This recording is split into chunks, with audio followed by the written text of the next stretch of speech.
Good morning, everybody. Happy Monday! Happy Monday. Start of a new week. So I was reading this thing this morning that had me posting on Twitter, like, okay, I have to share this because it was like, you are infinitely blessed if you believe you are. You gotta believe it though. And that's with anything, right? What do you believe? We just want to share that thought with you this morning. Thank you for joining us. We're waiting a few minutes. Hopefully, a few more of you can jump on and be a part of our discussion. Today, we are talking about our roles, the lots of roles that we play in our relationship. In our relationship, women, we have plenty of hats, but how do we play them in our roles? We have certain expectations that are that are put upon us in our relationships, specifically with our significant others. So that's what we're discussing. We've gone through the Women's Month talking about just how we've had these expectations placed on us since birth. Yes. How society views us. Yes. And just how it translates to that experience of being a woman. This morning we're talking about that relationship role. And before we go any further, quick intro. I'm Stacy. I'm Casada. Yes, we forget all the time. In case you're not familiar with us, we are just, two mothers who want to open up discussion with our fellow moms here and just start speaking about the things that are affecting all of us. And give you guys a nice community and a safe platform. Mercy, no judgment. We're not judging each other. Ladies. Exactly. Keyword, no judgment. No judgment. Right? Nobody's perfect. Don't judge her like, oh, she's got it all together. I can't share it with her. No, we all go through different struggles. And we are here to help each other. Mm-hmm. We're better off together. That's what I've learned over time. And we need to just embrace that. Yes, help each other out. So this is a wonderful platform in which to do so. And how do we know that? Because you've told us. And when you participate, it just gets so lively and like the energy is, you love that female energy, but it's so rich and just, it's awesome. So let's lean on each other. We have to. Somebody posted earlier this week and they were just like, it takes a community. It takes a community to raise our kids well. It takes a community to support, mothers, especially pregnant or just have had birth. Yes. Just gave birth. Yes. It takes us just so hard lifting each other up. The and knowing that someone else understands what you're going through. We got you. So today we're gonna quickly go over what happened with how did this come about where women are expected to do pretty much like 5 different full-time jobs all the time? and it goes back to I forgot who it was. A friend of mine basically mentioned that it's like those suffragettes, those women feminists of the 1800s and 1900s ruined it for everybody. We needed them. Stop it. Stop. But she's like, now I have to work full time and raise kids and do everything. The man don't have to do anything. And I'm like, but we fought to get that privilege of being allowed into the workforce. Yes, because it was so much to the other extreme. Exactly. We were only supposed to be educated to a certain level, and we were only supposed to be reared to take care of the home. Yes. And so, exactly, like we weren't allowed the other opportunity before. So honestly, we're standing on the shoulders of very strong women who had to fight to get their rights to be in the workforce. Exactly. And I don't take that lightly. No. Good morning, Teacher Rita. Good morning. Good morning. But I do agree with that part because, now we both, what's common today is that both husband and wife are, working full time. And yet, the woman comes home and is still expected to now be primary nurturer, carer, and all of that. Primary nurturer, cook, cleaner.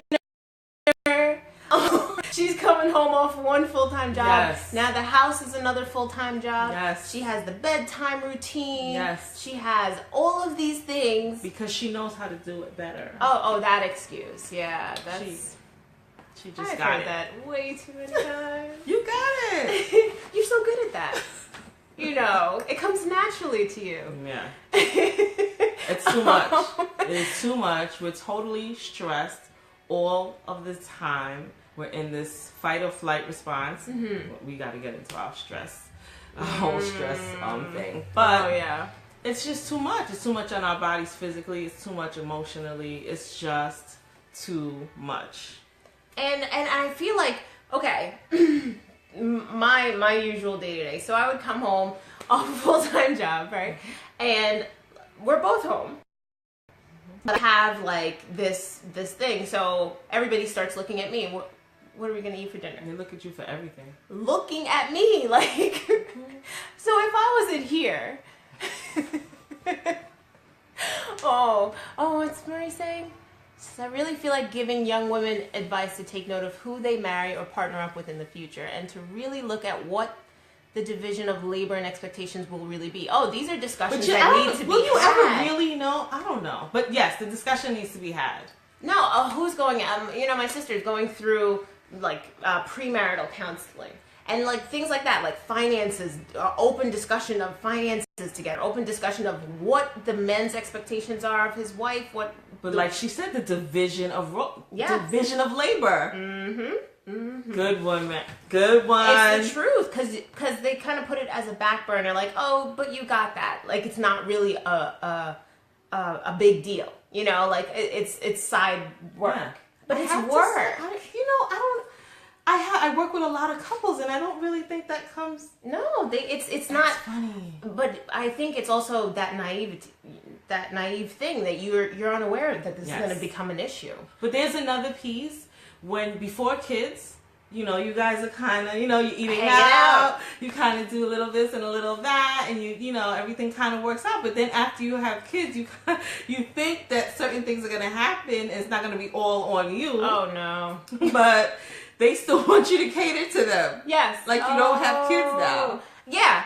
Okay, so for me, I got into this mindset, like, this is regimented. Like, the kids have to be on the schedule. And we know that as mothers, that kids need schedule and routine to kind of be their happiest, to kind of keep things moving smoothly. While, in my experience, my husband would just be like, so if I'm not like, it's 9:00, why aren't they ready for bed? He's like, what? Yeah. We do this every night. Yes. So if I didn't start it, you're just like, oh, guess they ain't going to bed tonight. Like, yeah. It's all right. You make a big thing about everything. But you know the routine. Like, you know what's going on. Or, for example, after dinner and everybody's shut down, the kitchen's a mess or something like that, and that's not on his radar at all. And I'm like, I can't start my day tomorrow with a messy kitchen tonight. Like, these things have to get done routinely. So just jump in if you see me slacking. Like, that's my whole MO. Right. Like, okay. No, but that doesn't work. That jump in thing. No. And that did come up in one of my sessions this week, matter of fact. Why can't you just jump in? And all he said was, why can't you just ask me? And that I've seen in my own parents' relationship. I've seen it in mine also. They just want you to ask them and consistently ask. And consistently ask. We're just like, don't you see what's going on? Right? Here? And I'm like, I've asked you before. Like, you don't. So I have to, on each occasion, even if it's every single day, stop and ask you again instead of you just being like, oh, she normally likes this done. Let's, But that's its own thing. So I'm just like, all right. Yes. That's the big thing, is the nag. Oh yeah. And we don't want to be the nag. No. And we get that point where it's just, we're so frustrated. Yeah. Because we have that running list of just things we have to get done, especially if you work full time. Yes. You come home, you gotta make sure the kids did their homework, everybody's eaten, everybody's showered, and you're just checking off this list that has to get done. And then you bring up a good point where, our husbands or something is just moseying in and like watching TV, let sports be on or something. But you're right, Tracy. Good morning, by the way. They get mad and say you treat them like the kids. Yes. But then they ask us to treat them like the kids. Yes, exactly. Because you don't identifying what needs to be done and doing it. You're not initiating. You're telling me that I need to assign you a task like a child at all times. Jeez. So So it's playing that back and forth role. Like, Maddie said, when does it become a nag? If we're constantly, repeatedly asking you these things. It's finding that balance. Yes. It really is finding the balance and constantly tweaking and having these conversations at date night. Oh, jeez.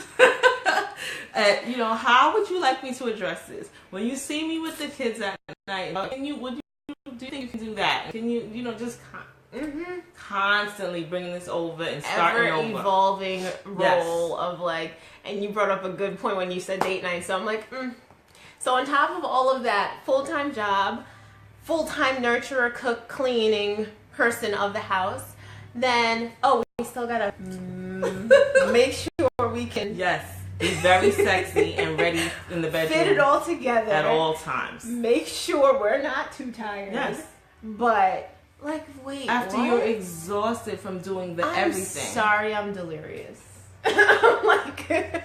I'm tired just even thinking about this. It's ridiculous. Chauffeur. Yes. Oh yeah, you got kids older than 3. You're everywhere. You're the person going everywhere, every activity. And I'm I would wish that one thing I would want is my husband to just be how was your day? But actually want to know what I did and be able to jump in my shoes. Wow, you did a lot. Let me handle it from here on out. I'm not saying it never happens, but more often than not, he comes in, he's I'm tired, and it's he's in decompression mode, so I need to just let him unwind and handle everything else while he's doing that. So it's crazy. I was going to tell you guys my wallet story. Oh. So my wallet story is that my husband, when the kids were younger, my husband would get his wallet, he'd be dressed, and then he'd get his wallet and push it in his pants, and he'd be bye everyone, have a great day. And that wallet, it started to drive me insane because I would have to get this baby bag ready and remember. We're not thinking, we're only talking about the physical stuff. We're not talking about all these things we have to think about. Yes. Remember who to call, appointments, organize this. And we're doing that for everybody, including him. For everyone, including him. Yeah. And I'm I have to remember everything to put in these diaper bags. Remember all my crap. Get lunch, do breakfast, organize all these things, put it all together. I'm literally going downstairs because I don't want to go back and forth. So I'm going down with all this stuff and trying to you stay there, I'm coming back and forth. And all he did was pick up his wallet and walk out the door. I can't. Love you guys. I really can't. That used to drive me insane. No, but I know what you mean. It's constant. But my thing was, for example, let's say we're all going to a dinner, or we're going to school or something. And so we're doing the morning routine. I'm getting everybody's stuff ready. Yada, yada, yada. He gets himself ready, and then he's waiting by the door. What's taking out so long? You're not ready yet? If I throttle you... What you mean? I'm not ready yet. You're trying to remember little snacks wherever you're going. You don't want them to get hungry. You want to make sure they have juice. You grabbing all these little things. Oh, plus trying to make yourself look decent and trying to remember, you know what? Let me grab another extra pants because just in case. And he's just what are you doing? Right. So these are the expectations that are placed upon us not only by our husbands but also by society. It's okay. You're supposed to bring home, not that you're supposed to, but we live in New York, so honestly, it's kind of required to be able to maintain a middle class income. You need 2 full-time working people, and you have kids. It's very difficult. And then to have that pressure of also being the person running the household, it's a full-time job in itself. And then I would have my mother commenting "Oh, you didn't cook today? Mm-hmm. You didn't." Yeah. What do you mean I didn't? I'm tired. Yes. I'm one person. Yes. I used to get I'm tired. It's Sunday. I didn't feel like going to church this Sunday. Girl. The guilt you put on yourself. Exactly. And then other people, it's just... You can't. Funny. You can only do what you can do. Yeah. No, you mentioned the guilt. Like, I had to get to a point where, like, I'm not listening to the guilt song because I could sing that all day long in your head's just telling you you're not being your best right now. You're not being a good mom right now because you're exhausted and you're kind of not participating with anybody, and they'll figure it out. Go figure out food for yourself. You just get to these points where you quit your mom job. Yeah, like, your every job. Yeah, like, oh, you're hungry? Go figure it out. Tracy, I know you know that church stuff. Yes. So we were saying that's at home, but also in church. I mean, at work. Oh goodness. You know, there's certain things that we wanted, certain career goals that we have, and then we feel guilty for being at work. We feel guilty for trying and wanting to strive to certain positions. God forbid your child is sick, or something comes up. It's like, oh, she's not reliable. She's always out. It's like, but the child is penalized, sick. Like, what am I supposed to do? So it's just such a hard space. I found that honestly throughout my career. Anytime I was doing really well in my career rise, my home life was suffering, and vice versa. If I was really present, really active at school things and whatever in my kids' lives, I wasn't doing well at work. Yep. And I'm just like, I don't like, how do I get the balance? How do I figure it out? And then I had to create certain boundaries. I had to create certain boundaries as like, okay, Friday at 5 o'clock, I'm off the work clock. No one can contact me from work because I'm not being paid for these hours, so you don't need to contact me, text or anything, and take my brain space to think about any work project. Sorry. Boundaries. Right? Have to set so boundaries. I was trying to navigate the waters that way, and that helped for a little while, but then it got to a point where it was just like, this is not worth me missing my kids' young life, which I'm not going to get back. And it goes so fast. Right. So fleeting. Right? And I found that there are a few women, I mentioned it last week, that I found that a few more women that I've talked to are separating themselves from that 9 to 5 rigid out of the home working system. Yes. And so we were very happy for feminists. Yes. But it's not, we're realizing it's not working. It's not easy. No. And it's not like, you get it on both sides. You have people that are like, oh, you want to mess up your career, you want to, do all that.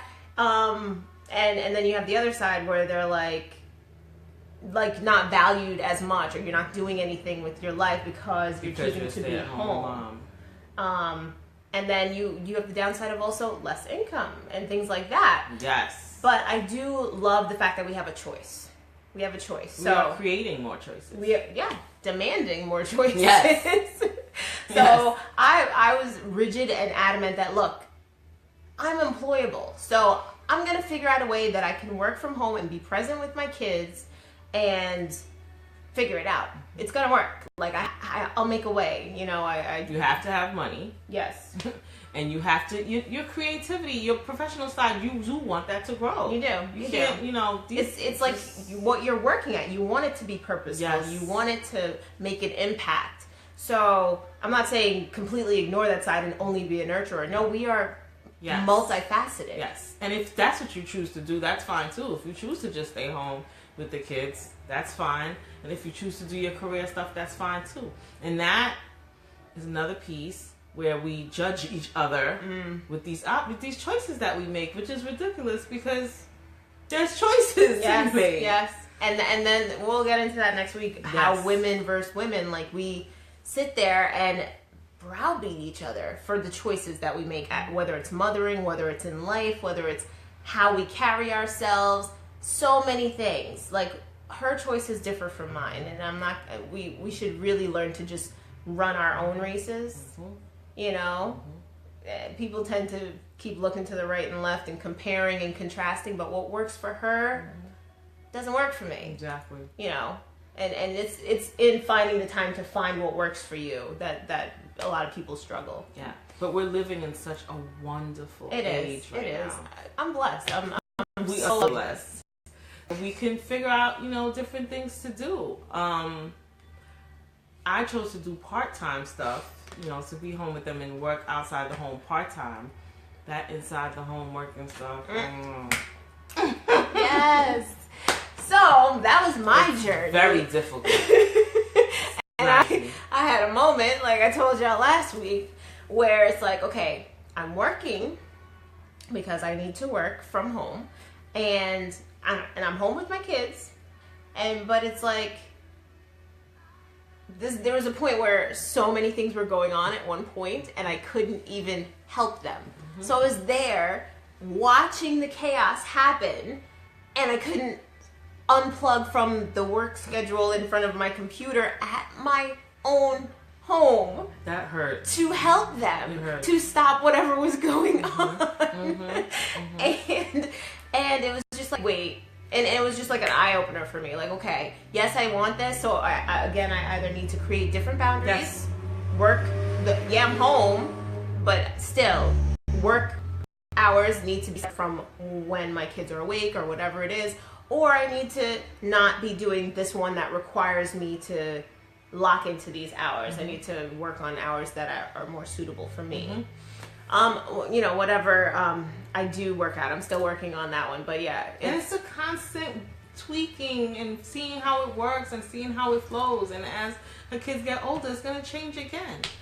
Okay, Mari's talking about judging herself. I really got an issue with that because it's so easy for us. It's so easy for us to judge ourselves. It's just what we do. What it makes it worse is social media.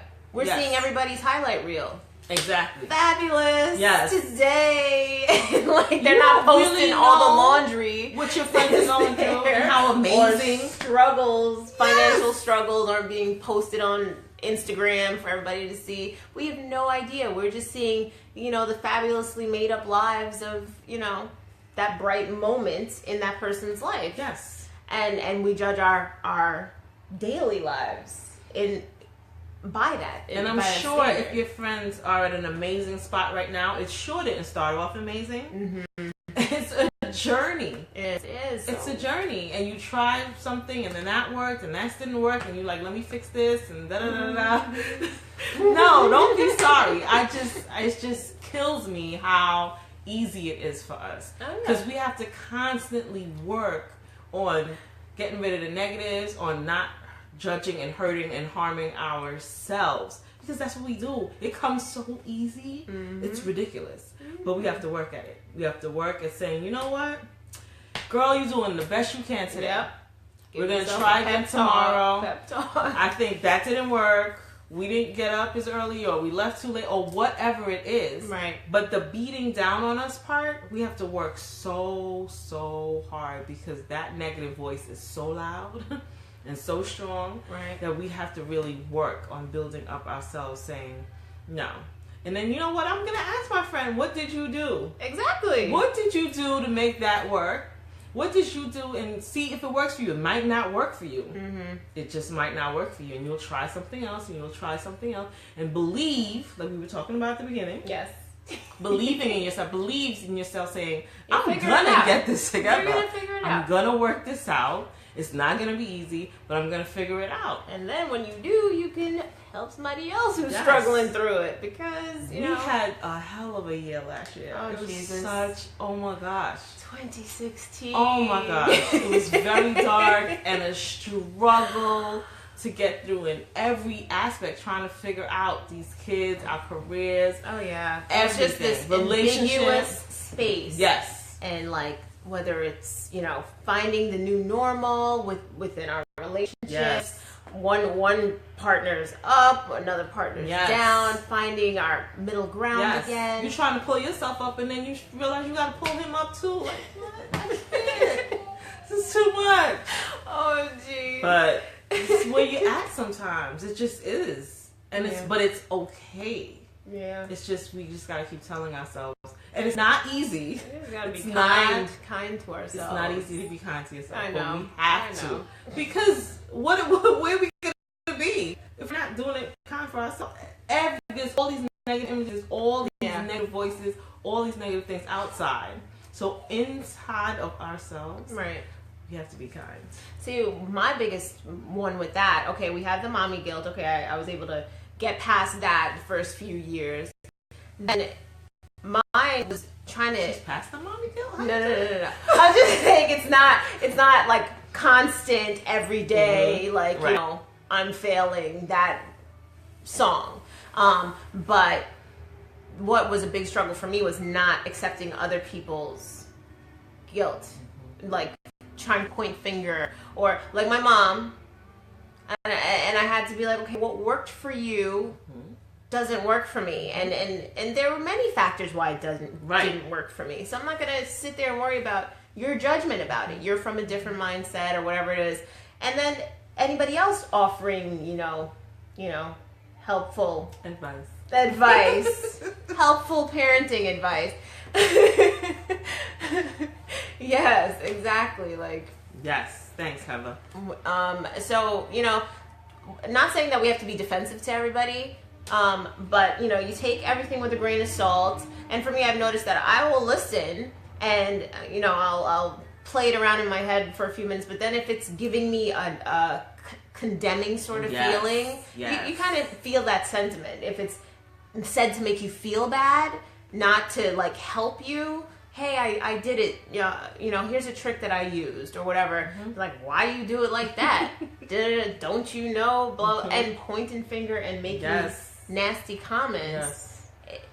I've had to learn to just separate myself, from that thought, from having it sing in my ear over and over again. And get me pissed off. And you just wasted energy. Exactly. More it's like, energy. I'm wasting my time on you. Let me focus on what I can do in this situation, and just not. That was helpful.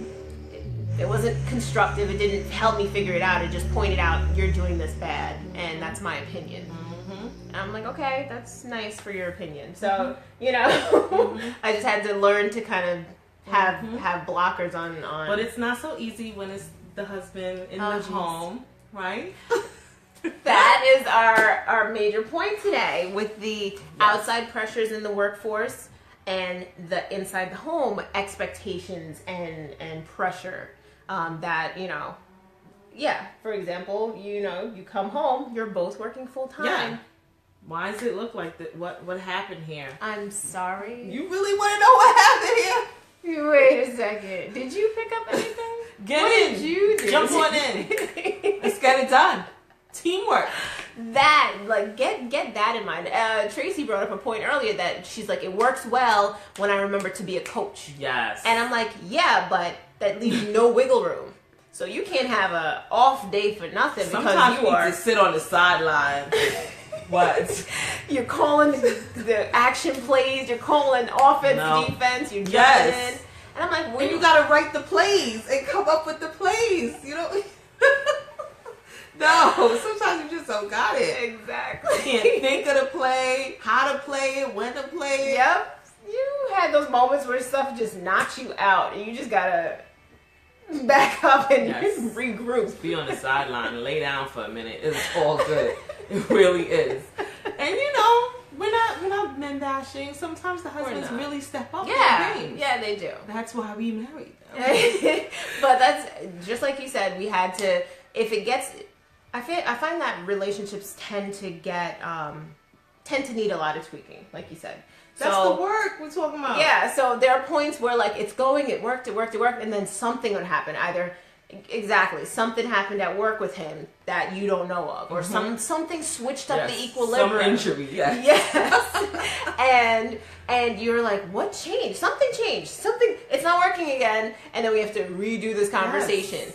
Find a way to pull him back in, or you pull back in, whatever happens. And that's okay, and we can't get stuck. Yes. We can't get stuck with, oh my God, this is not working, maybe this wasn't right. We can't get stuck. Right, I'm with you. We gotta just try something else. I am with you. I'm gonna tell you. Yeah, so Marie's saying that I've learned that sometimes the house can't be clean all the time. Yep, that was me. I'm okay with that now, and I live a calmer life. That was me, because when I worked full time, I would spend my entire Saturday and half my Sunday cleaning the house from top to bottom. And then my Sunday evening, I would be mentally preparing for work the next day. So I'm like, I didn't actually break. I didn't actually, I was like, this is not a weekend. Like, I cleaned the entire house. Then I went grocery shopping. Then got everybody ready. I did laundry and everything's ready to go again. Yes. This hamster wheel. But do you realize that you're not being the fun, happy mom? No, I'm miserable. You're mad. The entire You're time. resentful. You're picking stuff up. I can't stand these kids slamming doors. Like that's not. It's either like get up, get to bed. That can't be it. I was drill sergeant every single night. That can't be it. I was like, I have 2 hours to get you guys to bed, homework, eat, shower, pick your clothes out, go to bed. Like, yes. I was like, what is One this? day And I was it like, just that's realized. all they're gonna remember. I was like, all of I me. say, all we do is get up to get out or get to bed. Yep. And it's just me being taskmaster over them. That like, can't be life. It's not. Mm-mm. It's not. Mm-mm. So yeah, it was just finding that happy equilibrium where I can get into that space that I can be happy mom and be a part of my kids' lives, not, have my pressures outside of the home and inside the home affecting my relationship with these kids. I can't. So you're not ready to have sex. You're not ready to play with your kids. You just mad all the time that stuff isn't done and people didn't whatever. And nobody's jumping in to help you. No. So the asking thing, I'm sorry, ladies, we just got to do it. You know what? Can you please help with this? Can you help do that? It's annoying. As the kids get older, it's annoying. You do this, you do that, and it's really very annoying. But it has to get done. We're going to do it, and then we can go play. Yeah. So don't be shy to ask for help, even if he may get an attitude, as long as he'll do it. Yes. And just say what you need. We have to be willing to say what we need. Be willing to assign, chores to your kids if they're older. Whatever we need to do. And don't accept other people's judgmental nonsense. Whatever you can do to avoid those things and not entertain them, let them affect you or your relationship. Yeah, keep that. I definitely think that's a major thing, to just keep other people's opinions kind of outside of your safe space. No matter what, find time for yourself. Right. You have to find time for yourself, because you just realize you're just going. My sister actually brought that up the other day, because she was like, honestly, I wake up and then I'm like, okay, what has to get done today? And she just starts. And I'm like, no, like I physically have trained myself in the last 3-4 years that I have to start off before everybody is up, because I know once they're up, everyone's calling me. Mm-hmm. So I wake up especially early to start my morning slow, to have quiet time and prayer and meditation and whatever it is, journaling, and just, I need that resting space. And then I can actually think about things. Think about what is priority, not just the running list of a month long of tasks that need to get done. But what do I have for today? And Heather said earlier, the Lord will lead you. Like I found that when I'm quiet, I can get clear direction of what needs to happen. You need to take that time. But I also want to say what she just said. You have to find that in your own way. Yeah. Sometimes it won't look as pretty as what she just said. And because I know I felt guilty. So I'm like, everyone's like, get up in the morning, go in your prayer closet, da da da. Not everybody's a morning person. And I would be up all night doing work, doing my papers, doing whatever. Because after I shut them down, now I started on my laptop doing what I had to do. And so when I got up in the morning, I literally had no time for that. But if you can take, like I send my clients a lot of times, 5 meditation, what you can do. And then sometimes in the middle of the days now, you can write down what you need to do. And some people got to break nap times or something. Yes, however it looks to you. Sometimes 2 o'clock in the morning is when you're taking your breather. But just try to find that little time. Because what we just want to blanketly say, I don't got no time for that. That's so good for today. She got it. But I have no time, and she won't understand my life, and blah, blah, blah, blah, blah, and time for me, go ahead, girl. No. Listen, you have to, I would drop someone off to karate, run to the nail shop, run back out, and I can't do my paint now. You did the clean, I'll come back to paint. Sometimes it gets really crazy. Yes. Y'all know what I'm talking about. But if you don't stop and do your breathing and take a minute for yourself and bring all of this tension down, right? All of it's not worth it. Honestly, and just recognizing that you're winding yourself up that way. Your shoulders are now hunched, your jaw is clenched. Like these tension points are happening, and random aches are building up, and you're not even acknowledging it because you're go. Like you're wearing your body down. We're gonna just do an inner sadness and an inner unfulfillment. You're not happy. You're just doing. You're just going. Mm-hmm. And then we list off all we did. Yeah. And then told somebody else, girl, I did way more than you today. Y'all can have that badge of honor. I don't want it. I don't want the badge and going through it. I did tell you this and I did this and I'm good. No. It's not fun. But yeah, that is our encouragement for today. We did bring up some points about stress, and we are going to do a whole discussion on that. We found some insightful things to help you relieve stress as well as to identify it and knock it off your radar, because ignoring it is not dealing with it. No. And it'll come back severely to affect your health. So we'll talk about that in the coming series. And we just want to thank you for showing up and enjoying this little moment with us. And all your interactions. We really love you guys. Yeah, this was awesome, guys. It was like you guys were here just chatting with us. It was good. So we'll see you next Monday when we talk about that women versus women sometimes silent competition that goes on. You know, I don't know why that is, but we got to knock it out. Have a blessed week, you guys, and we'll see you soon. Take care.